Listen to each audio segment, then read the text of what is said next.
fast internet, premium streaming TV, and reliable nationwide mobile coverage. And this just in, you must switch by Labor Day to secure that locked-in pricing for 2 years. Switch, stack, and save at allofiber.com/stack.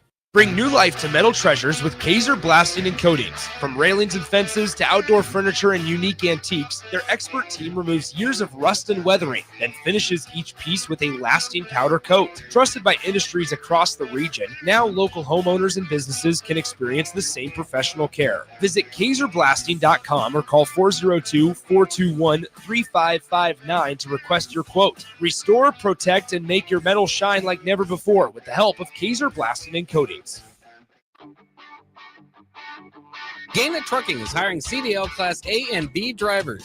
Their strong team culture makes it not a job, but a career. Gaina Trucking offers health, vision, and dental insurance, 401k with company match, an employee assistance program, and other bonus programs. Build a better career today with great team culture at Gaina Trucking. Learn more and apply today at GainaTrucking.com. At Valentino's, we're on a mission for tradition. On every slice, for every bite. Golden baked crust, cooked to perfection every time. Savory sweet sauce that's made from our own secret recipe. Loaded with the perfect amount of fresh toppings and melty mozzarella cheese. It's the tradition that Nebraskans have come to love. From game day to every day. Valentino's. Taste the tradition.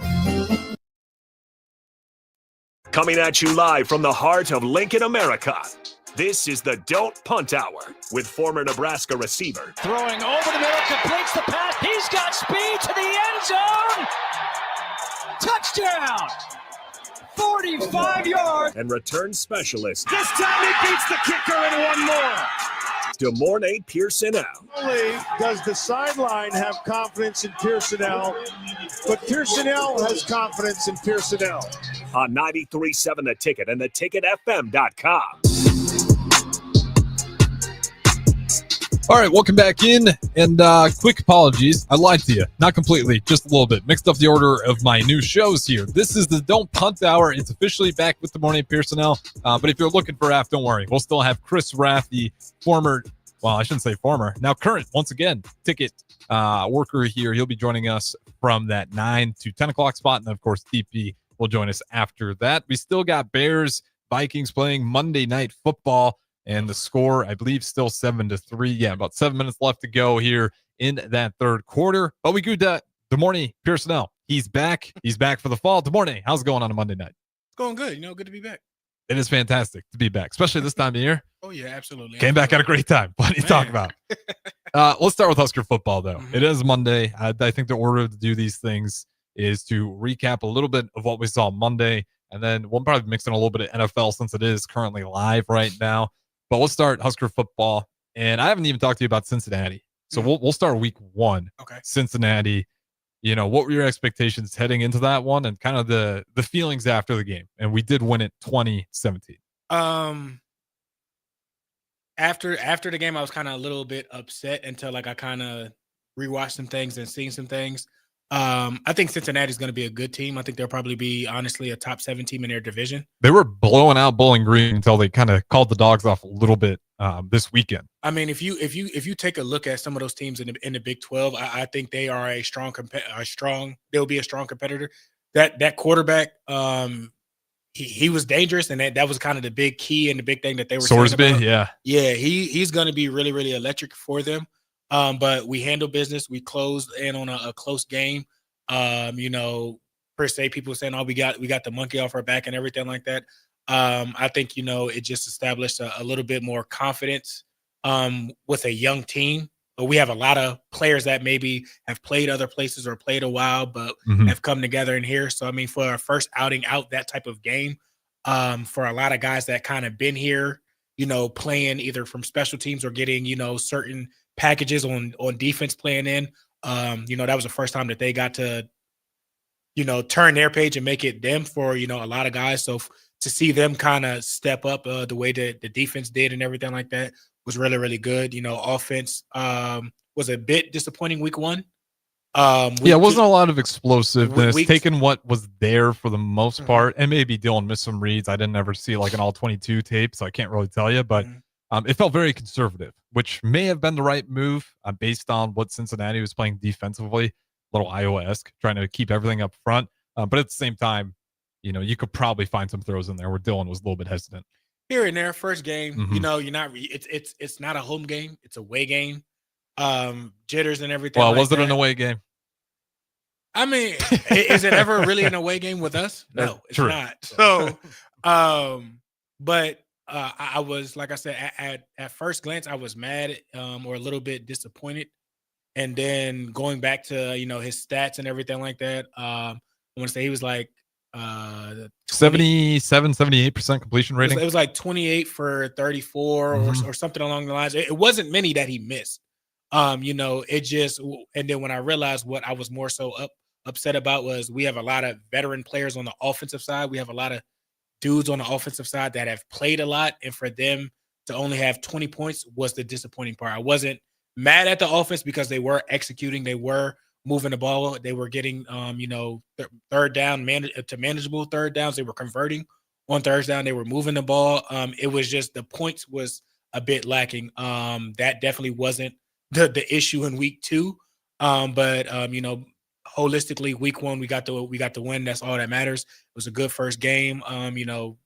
Kind of shook the cobwebs off and got us a base of, even when hard games do come in, I feel way more comfortable.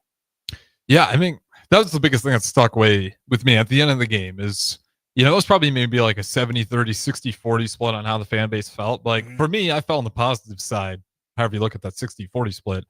We won the damn game. You know how many close games, especially me, my age, and I know you're not too far away, but at least when you were playing, you guys were winning a lot of those ball games.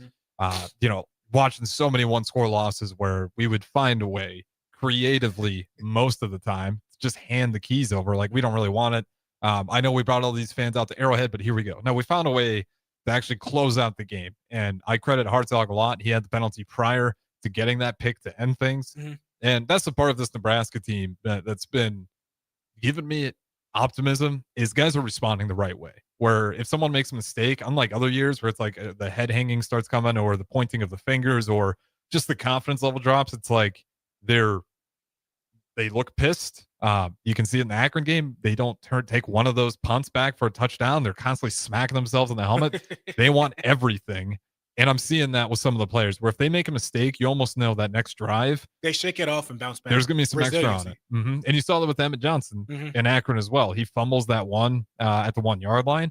The next drive, Emmett's running people over, making great moves. And he's exactly who we thought he was last year, even. Anything left on that Cincinnati game that caught your eye? No, I mean, that's pretty much it. Yeah, I think it's like week 1, you're kind of just hoping to have less questions. But again, it's not a lot of tape to answer everything. You walk into week 2, Akron Zips. I only say it once because I'm tired of saying it. I understand it's Akron, but that's a good way. Beat them 68-0. Broad picture, what stuck out to you? And then we'll dive into details. The first half. I'll stick with the first half because second half it gets ugly. The two biggest things I think to me is in week 2 we had way more explosives. And what an explosive is anything 25 yards and above. From week 1 to week 2, we had a lot more. Whether that's whatever the play calling was, they're playing better. There was more explosive, so we were taking chances. People were breaking tackles and everything like that. And the flip side of that, the negative is we got into, I think in the first half, we got into the red zone, I think like 5 times. Yeah, and the first 2 drives was back to back. We got into the red zone. We got into the red zone 5 times, and I think out of those 5 times, we only scored 3 times or came away with points 3 times. This early in the season, and with a team like Akron, you can't have that in a Big Ten schedule. For us to be as a veteran team, and I know we have young players at certain positions on the offense, 2 weeks in a row, and I don't want to say it's a slow start, but hiccups in the red zone. When you go to play Michigan, when you go to play Michigan State, when you go to play Penn State and everything like that, we've seen that with not Indiana, with Illinois last year, with Colorado last year, like that type of situation. You have to kind of clean that up because those can come back and bite you. And luckily we won some of those games last year, but early in the season, I think that was the only thing concerning is just, being a little bit more dominant and capitalizing in those positions right then and there. So those were the two things that, like I said, that really stuck out to me. I know one was good, one was I don't want to say negative, but constructive. Yeah, yeah, that's a good way to put it. That definitely needs to be cleaned up because when it comes to the bigger games, when it comes to that Big Ten schedules and everything like that, it might not be those high scoring games and everything like that. Those points, will matter and everything like that. And I would like to see us capitalize a lot more. And I definitely think they are. Yep. Play calling, the whole tush push type thing and everything like that. The type of player that you have in there, run a read option. Let him get a full head of speed and run somebody over.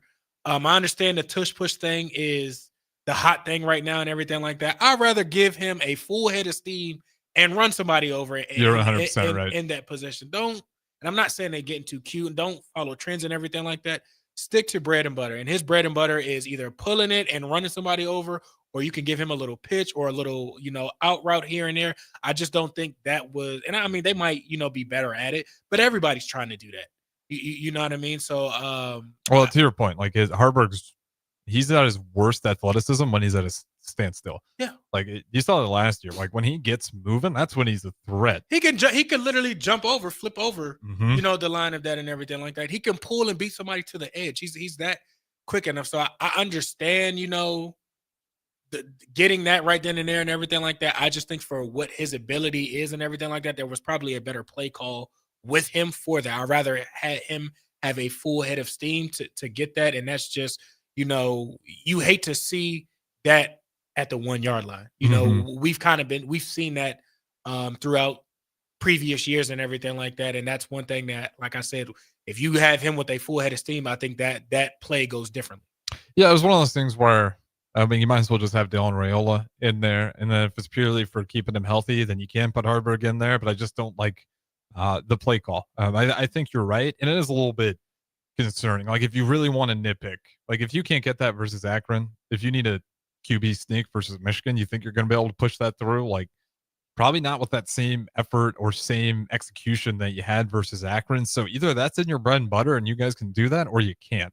Because against Michigan, like again, if you can't get that, they didn't move Akron at all. And you credit Akron, they beat him to it. But like if you can't push those guys back half a yard, there's no way in hell you're going to push Michigan back half a yard in that same type of formation. And, I like Harburg and some more of those unique sets, but not like that. Again, I think he's just a bad athlete when you put him flat on his feet. He's got some muscle on him, but he needs that muscle moving in momentum. Because then we've seen it. He will just, even when he was the starting QB, he willingly wanted to run people over, and he'll flip over people. He's got good ball security. I just want to see him maybe a little bit more creative ways. If we are going to end up using him in that goal line situation or any of those unique packages, that's pretty much it for the nitpicking, though. Just the red zone woes in that first quarter, because that, we're not always going to have a 68-point cushion to where those will come back and matter. I think at one point it could have been 21-0, but instead it was like 13-0 because we got the safety, and then we just failed to score on the other one, which led to almost another safety, but they punted it instead. But realistically, you fumble one at the 1, you failed to convert on 4th down at the 1. And you had the 1 touchdown in the bag already in the first drive. Should be 21-0. Instead it was 13-0. You get to the fourth quarter, nobody remembers that part. But again, we're talking about it. You get to Michigan, USC. You get to Big Ten play. You get to Minnesota.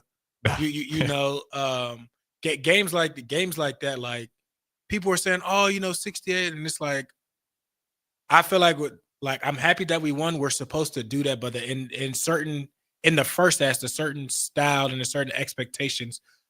For what we have been moving and what we have been looking like through the 2 games, we need to cut that, to trim the fat. We need to eliminate that in preparation for proper Big Ten play to be, a 10-win team, to be, Illinois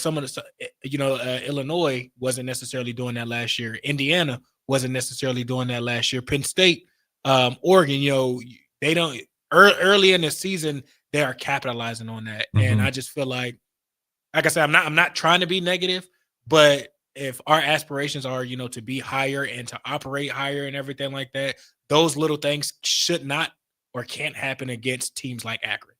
When you have a win like this, when you were with Bo Pelini, how much time did you take to look at the tape after before moving on to your next opponent?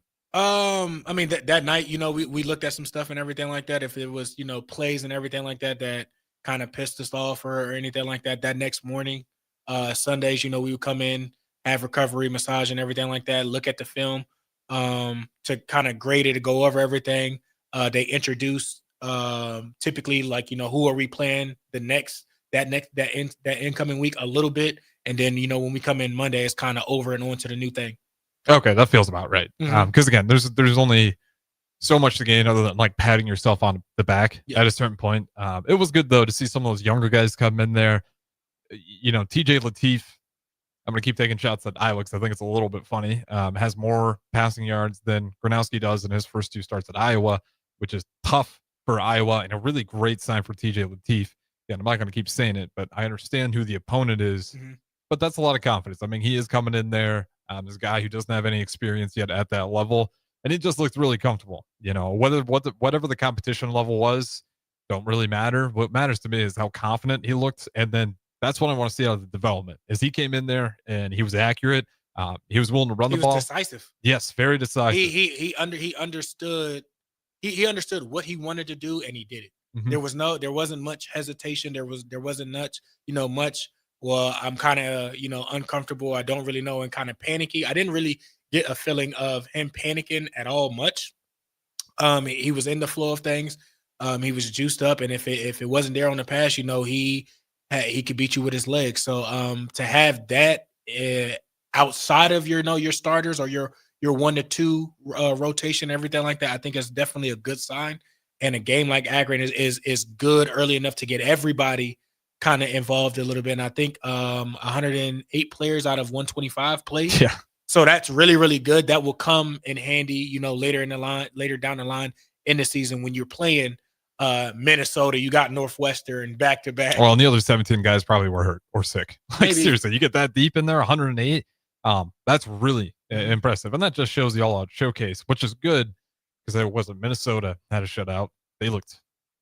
Minnesota scares the living daylights out of me. They're going to be a problem. I think that don't get me wrong. Like people are, Michigan. I don't like to jump too far ahead and everything like that. I think, we'll be fine and handle and everything like that. I think for the first 6 games done, I think it's just undefeated.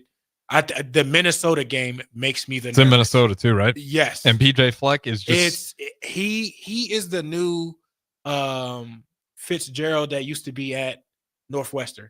Or is it Fitzgerald or Fitzpatrick? I think it's Fitzpatrick. He is the new what Fitzpatrick was. They were just a thorn in our side. For whatever reason, they always played us well. PJ and Minnesota is like that for us. That's always going to be a good, physical, tough game. They're fundamentally sound. He gets them juiced up and ready to go and everything like that. That's going to be a game to circle. And I'll tell you what, he honeypots Nebraska every year. He did it with Scott Frost. He does it with Coach Roll this year, preseason. Watch out for Nebraska. They look one of the best teams in the Big Ten this year, and he's just hyping up Nebraska. He did it when Scott Frost was coaching. Like, stop hyping us up. You beat us every single time we play you guys, and you keep hyping us up. Like, I don't know if he's just setting us up, but or he just legitimately has respect, or he's giving us the respect, so it looks like a better win for him. But I mean, credit to PJ Fleck. They have had the better of us over and over. It didn't matter if their entire team was taken away with COVID and we were healthy. We'll run jump off set despite our entire offensive line being gone, and we will bully you. Obviously, at the Tanner Morgan PJ Fleck combo, and this year they look like that boat. It just keeps rowing a little bit faster. So this year will be a real test for Nebraska to get over that hump of beating Minnesota, and again early in the year, but what looks like to be one of the better teams they've had it in quite a long time. That was a quick side tangent on Minnesota, just because, again, they kind of haunt the back of my mind, knowing that they're still on the schedule. Defensive side of the ball, what were your concerns like preseason? Because, again, I haven't had an opportunity to talk to you, and I know a lot of people said, can we stop the run? We kind of saw that in week 1, that maybe it's a little bit of a problem. Not necessarily the running back as much as it was, you get a mobile QB. The same thing that we struggled with Luke Last year. Altmaier last year, and that was with Nash and Ty. And this year, without those guys, Sorsby felt like really took advantage of it when we're playing Cincy, and then Finley just didn't quite have the athleticism to do the same, and that offensive line wasn't doing enough blocking-wise to help him. Defensive-wise, I just think how young and a bit inexperienced the linebacker core and D-line is. Mm-hmm. You kind of losing the guys that we did in those spots from Gifford to Bullock and Nash, Ty. It's huge shoes to fill. We don't know necessarily what it would have looked like just because those guys were, bigger guys, wider guys. The guys that we have now, they're a little bit more athletic. They're a little bit smaller. So we not knowing exactly like what it would look like was the biggest concern. I will say that the first two games, game 2 definitely looked better. I think they're taking the training wheels off and they're learning to ride their bike without, stopping and putting their feet on the ground. Best way to learn sometimes. They're kicking the doors in. They're just not slamming them shut. And what I mean by that is they're doing stunts. They're getting off of stuff. They're stopping the run and everything like that. I know the sacks aren't necessarily there. The pressure is there. And I think those numbers will start to climb as they figure out exactly how to gel and kind of figure out their style of play. Again, we have young players. You have a few players that might have come back from injury. You got a few players that this is their first time, really being in the too deep or, the starter. And it's going to take them a little bit of time to do that. Secondly, you have a new defensive line coach. So this coach is getting to know these players coming in. It's not like, beforehand where you had the coach that's been here for 2 years. Yeah. That kind of knows people. So it's different. It's live. So I think they've definitely come along, and the same thing with the linebacker core. They're young. They looked a lot better than I think the first game.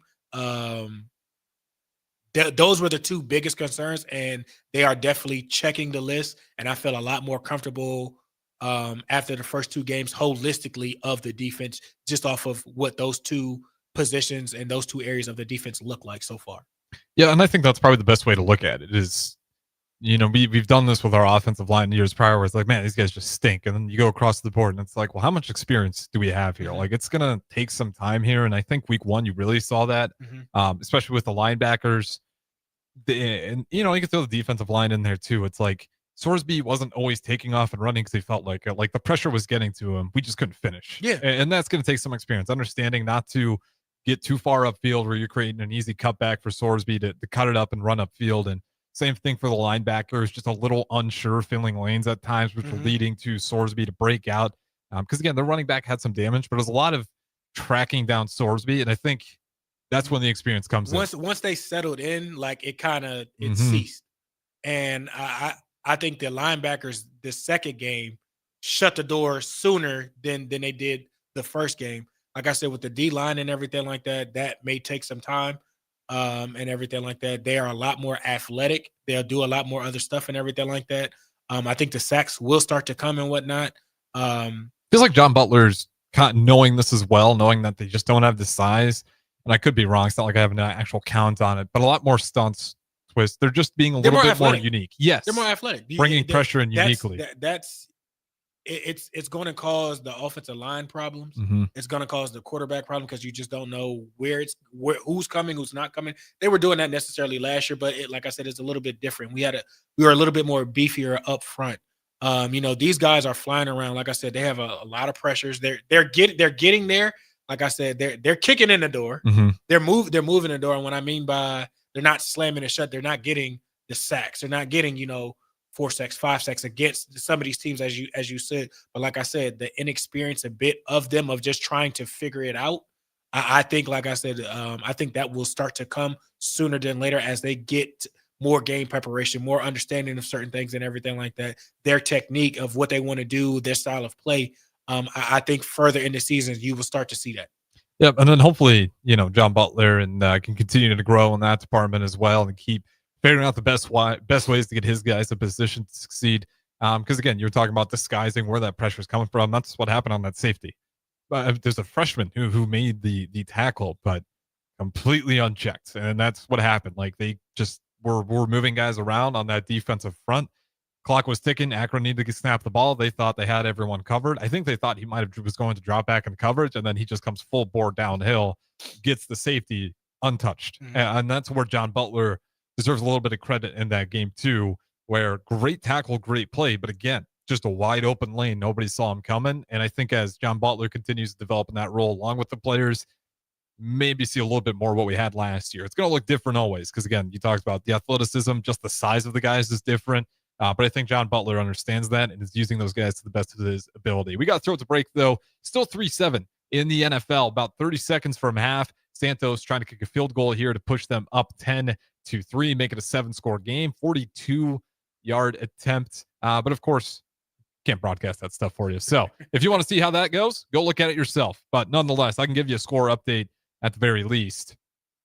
Maybe I won't. We'll go to break. Good morning, Pierson-El, Harrison Arts. Don't Punt Hour. Harvest season is coming, and Acres has discounted many of our late model John Deere combines. Get thousands in discounts and upgrade for this year's harvest. Plus, you could save even more with interest rates starting as low as 1.9% on select units. Low interest rates combined with our huge discounts, there's not a better time to buy. Visit acres.com for all the details. That's AKRS.com. Restrictions apply. Offer ends August 31st, 2025. Subject to approved financing. Offer may change at any time without notice. Hey fans, there's more winning at Amigos with the VIP Game Day giveaway. Every app scan is your chance to win premium tickets to a Nebraska football, basketball, and volleyball game, along with exclusive game day perks. And when Nebraska goes to a bowl, the winner also gets 2 tickets, lodging, and airfare to the bowl game. Weekly semifinalists will win free food for a year. Go Big Red. Eat at Amigos and enter to win. Amigos is celebrating 45 years with exclusive Nebraska Legends collectible cups featuring Tom Osborne, John Cook, and some of your favorite Huskers. For every cup sold, 50 cents goes to teammates. Show your Big Red pride by getting all 4 of these collectible cups at Amigos. This is Tom Osborne with the Teammates Mentoring Program. We have students on the waiting list for a mentor. We want you to join the team. Learn more about mentoring and support teammates by visiting Amigos. An overdose can happen in front of you and you might not realize it. Blue lips, slowed breathing, pinpoint pupils, choking sounds, unresponsive to touch or sounds. These signs aren't always obvious, but they can be deadly. Knowing what to do could save your friend, your neighbor, your child. Learn more by visiting myhealthymind.crediblemmind.com so you can be ready before it happens. This message is funded in part by the CDC OD2A grant. This is former Husker and NFL linebacker Jay Foreman. For years, I've suffered from degenerative problems in both of my ankles, but thanks to a thorough and thought-out plan provided by Advanced Medical Imaging, I was able to get my life back with the least amount of pain as possible. While working through multiple options, the team of physicians at Advanced Medical Imaging were there to answer any questions I had. If you're experiencing any pain at all and want to get your life back, go to amimaging.com or give them a call at 402-484-6677. Advanced Medical Imaging, located at 7601 Pioneers Boulevard. At Parkview Animal Hospital in Lincoln, it's not just their professional care that sets them apart, but their warm staff and state-of-the-art facilities. Whether it's for a routine checkup or a comprehensive medical procedure, at Parkview, your pet isn't just another number, but a valued member of their caring family. Visit them at pahlincoln.com today and in person just south of 14th and Pine Lake Road. Parkview Animal Hospital, your pet, their passion, for happier, healthier, furry friends. Limitless Male says, it's all fun and games until your testosterone plummets. Testosterone levels can start falling as early as age 30 with symptoms like no energy, poor sleep, brain fog, belly fat, muscle loss, and mood swings. If this sounds familiar, get your testosterone checked at Limitless Male. We'll get you back in the game with more strength, energy, and confidence. When you feel this good, you'll wonder why you waited so long to get a free consult at Limitless Male. Get scheduled today. I'm Karen Carr. I've been a realtor for 31 years. When I made a company change 12 years ago, I chose Lincoln First Realty, now NP Dodge. It's the oldest independently owned realty company in the country. Since becoming NP Dodge, we've continued our tradition of community involvement. Our management and staff are always available to offer support in marketing, technology, social media, and educational opportunities. Expand your career with NP Dodge. Call Eric at 402-434-2222. Are you looking to upgrade or improve the garage door on your home? This is Cameron Hall of Doors Plus. At Doors Plus, we guarantee to offer a wide selection of options from 5 leading garage door manufacturers as we deliver a free estimate, exact measurements, and rapid installation with a 3 to 5 week time frame. When you choose Doors Plus for your residential garage door needs, you'll work with our experienced technicians and be ensured that your new door seamlessly complements your home. Give us a call at 402-590-5800 or visit us online at DoorsPlusLLC.com. Doors Plus, garage doors, and more. What's better than supporting your favorite radio station and eating delicious Nebraska-made products? Smoking Gun Jerky of Nebraska wants to highlight you, the listener, on the 93.7 The Ticket Wall of Fame at the store. Stop by the store at 48th and R in Lincoln and see their huge variety of small batch gourmet jerky. Or if you're not in the area and want to try some, go to SmokingGunJerky.com and enter code EARLY for 10% off your purchase. It's the ultimate low-calorie, high-protein snack at Smoking Gun Jerky of Nebraska. With UBT, you've got total control over your money. Like Doug, who runs his game day tailgate like a well-oiled machine. I got burgers, brats, chicken, dogs, plus all the fixins. And with the UBT Go app, I can track my food spending from anywhere. Pro move. They don't call me Grill Sergeant for nothing. No matter your goals, UBT helps you feel good about reaching them. Union Bank and Trust. Member FDIC.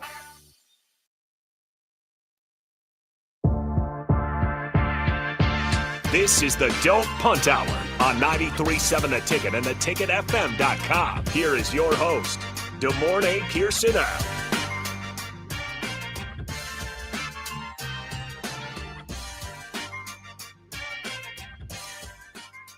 All right, welcome back in segment number 2. Harrison Arns on the 1s and 2s. It is currently halftime in the NFL Monday Night Football, 6-10, as the Vikings able to punch in a field goal to only go down by 4 points. And like I said, currently halftime between the Bears and Vikings.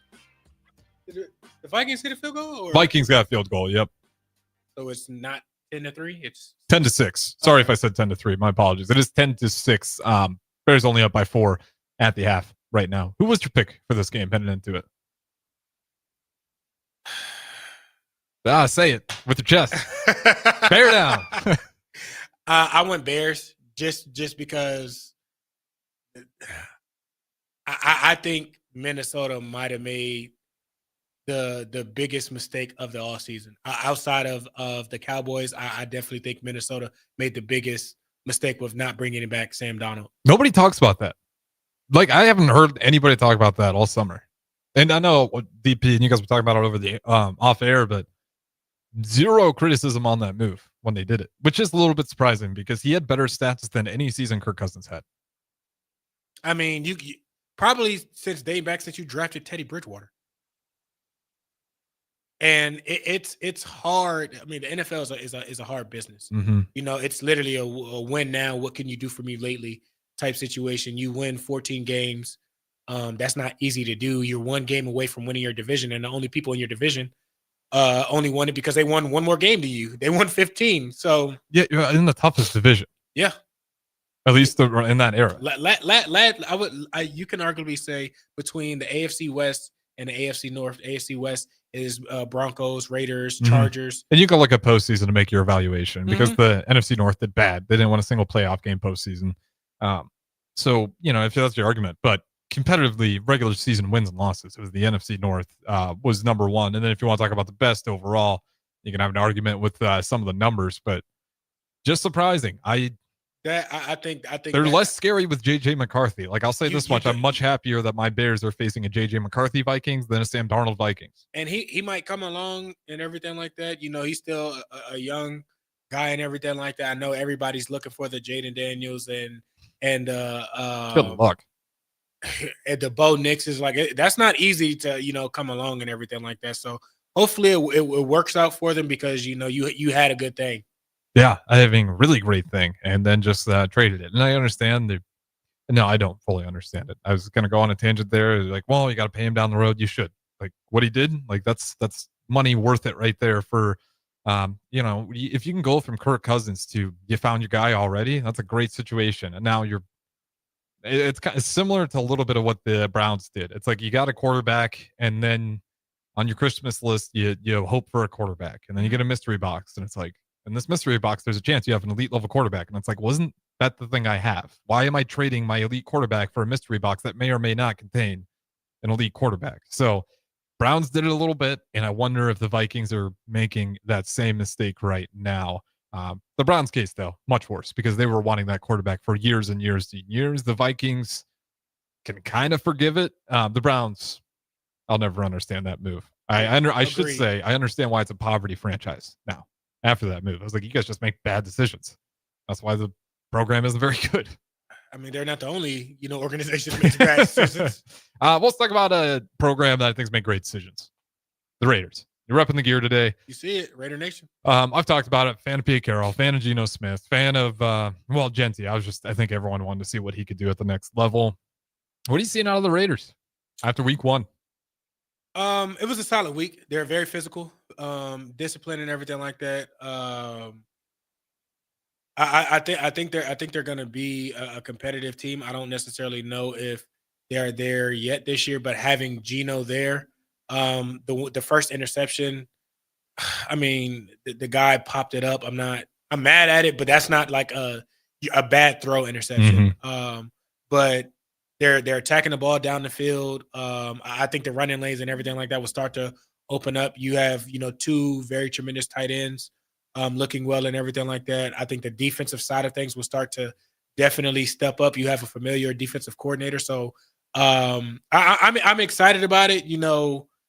I don't know exactly if that's, 500 this year. I don't know if that's, 10-7 or, so we'll see with that division. It's going to be hard. We would have to take care of, the AFC division holistically.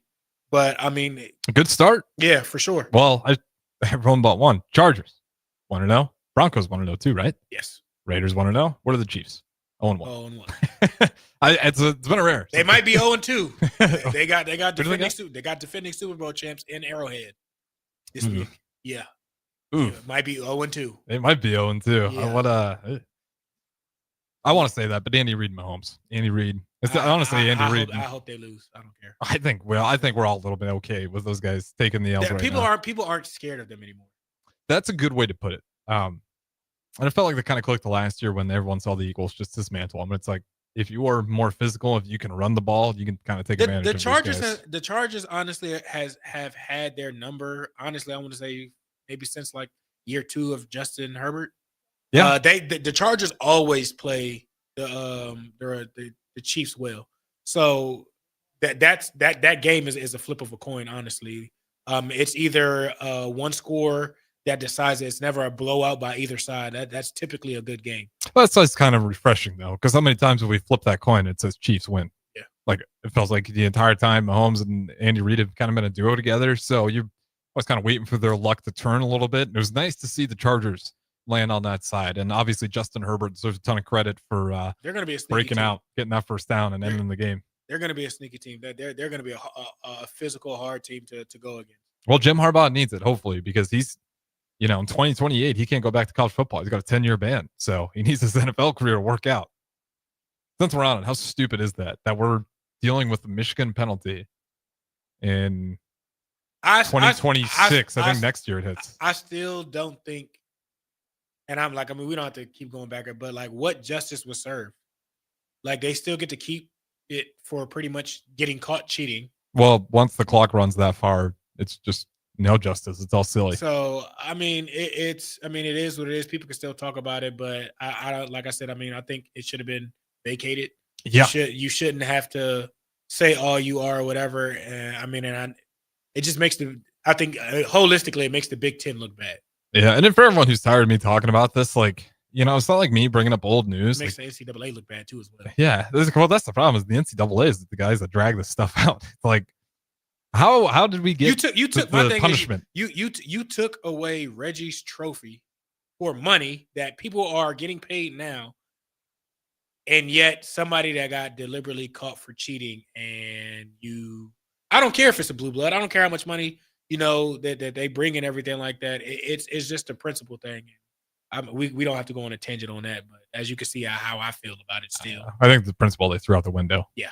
It's like dollar signs. That's kind of what college football's been. And I always say this. I think I'm always a little bit worried and a little bit intrigued by college football because it does feel like 10 of the last 9 decisions have been purely money motivated in terms of conference realignment, expanding the college football playoffs. Been like that for the last probably 10 years. But there was some red tape that people were really keeping the bars on. And then when we started paying players, which is a good thing that should have happened, it kind of opened up the door to everything else. And I almost wonder where we're going. It somehow feels like, to my surprise, a little bit better of a spot. And I want to ask you this, like, it doesn't feel like the Big Ten is caught up to the SEC. And then if so, I'll give you my thoughts on maybe why and see if you agree or not. I think it's definitely closed the gap, but it's also other schools have definitely it's leveled the playing field. Now it's still up to coaches to get the athletes in. It's still up to athletes getting there, understanding what's going on, making that change and delivering to that university. There's still other steps. There's still other prep stuff that you have to go through, but I think it's definitely like leveled the playing field to where you have the Big Ten being as successful as it has been, recently, still getting, those top level athletes and playing, that and whatnot, I think did Penn State beat or no. Notre Dame beat Georgia in the semifinals, correct, last year. Yeah. So, but they had injuries, but I mean, the guy that's in there now is a starter now. So, I think it's definitely leveled the playing field versus, widen the gap to where the SEC was, in a different atmosphere. Is it even now because the Big Ten can play their players too? I think so. I think like that's the Big Ten has good ball. You have many universities in this division to where a lot of money in these universities, and it feels like that's kind of why the SEC's more even than they used to be. And I'm not saying the SEC schools were all legally paying their players, although they definitely were. For sure. I'll never forget. I think it was the comedian Shane Gillis calling out Nick Saban on live air. What did he call him? He called him Saban Jones. No, what did he call him? I can't remember what he was wearing the Indiana Jones hat. And I cannot for the love of me remember what he called it, but Saban like awkwardly kind of like denied it and it was like, you guys definitely were. Otherwise, there's no way you have this many 5 stars. Like, I'm the 4th string and I'm okay with it. Not in that era of football when you only get so many years before you can go and start. You're going to get some of those guys, but I think a lot of those SEC teams were probably paying, and the Big Ten were maybe paying too. But it feels like now that it's all open, what do you know? It's like a lot more even. You don't have to go to the SEC to find good ball. Yeah, you can go to a top university in one of these other divisions and have a chance to meet one of these teams in the playoffs and everything like that. Arizona State, you can go to Arizona State, dominate the Big 12 and everything like that, and be one of at least probably one of the first 8 one of the first 8 to go in to one of the first 8 seeds. Just because if you win that division, you automatically probably get 1 through 4. So I think that with the expansion of the playoffs, and it's just not the 4 teams or whatever it was, and the allowance of athletes to get paid definitely even the playing field. Now, like I said, it's still up to some of these universities to go out to get these players and keeping them there and, executing that. The SEC is still probably the dominant league, but the Big Ten isn't. They're, I would say, more so even than behind. Yeah, I think that's kind of where I'm at. Because we'll see. We'll get more of these playoffs because I don't want to just go, well, the Big Ten's best now because of 1 year last year where the bowl game situation, you would think the Big Ten's better. But if, you go look at history and if you go look at NFL talent that's in the NFL right now, it still says SEC is the better of the conference. But I do think time will just keep evening out. It's really the smaller schools. Those are going to be the ones to keep an eye on. Like, how tough is it, for a coach like Moorhead dealing with the Akron Zips? It's like every time you get a player who's even halfway good, they're up and out. They're going to get plucked. They're, even if it's Northwestern offering them free haircuts. Like, I don't know what the Zips. Well, that's me. Zips definitely got free haircuts, but Northwestern, like, they got some perks as well. I mean, it's not like Northwestern doesn't make money. It's not like they don't have rich boosters. It's a Power 5 school regardless. And well, Power 4 today, but yeah, Power. I still call it Power 5 all the time as well. But it's even if it's not the greatest football program, now that it's legal to pay the players? You don't think there's some lawyers who love ball that graduated from the fine law school of Northwestern that are like, hey, here you go. mhm. Do what you need to do. You get Portnoy with Michigan, like Underwood. How much? 10 mil? Which I don't know if that's really what it is, but you hear these crazy numbers thrown out there. That's what I was told, or not told, but what read. That's what was reported, supposedly. But Dave Portnoy, he's got the money. He wants to do it. And all of a sudden, Bryce Underwood is the quarterback for Michigan, and he looks great week 1. Week 2, some emotions flared up. Freshman struggles. Are you worried about like the maturity level of Underwood? Are you buying into any of that media drama? No, the media makes for good stories. So football is a game of passion. The fans get passion. You missed a field goal just before we went out to break. We both thought the field goal was missed. Yeah, that's right. So he's a young kid. He's emotional. He's passionate about. I don't want to say he's emotional. He's a passionate player. And, how many times have our feelings get the best of us in certain situations and everything like that? I'm not painting a kid what they may be trying to paint him off of one outbreak. Yeah, I think he's probably like 18, 19. I mean, he's a true freshman. I'm on the same page. He got mad. Okay, if a quarterback, who's not going to get mad? If a quarterback's pulling his players aside to talk to him, to demand better out of him, I ain't got a problem with it. He didn't spit on him. I saw some players doing that over the weekend. I do got a problem with spitting on people. But, when Travis Hunter was getting chewed out by Shedeur Sanders just for Shedeur to deliver him an absolute dime and them score, like sometimes you need that talk.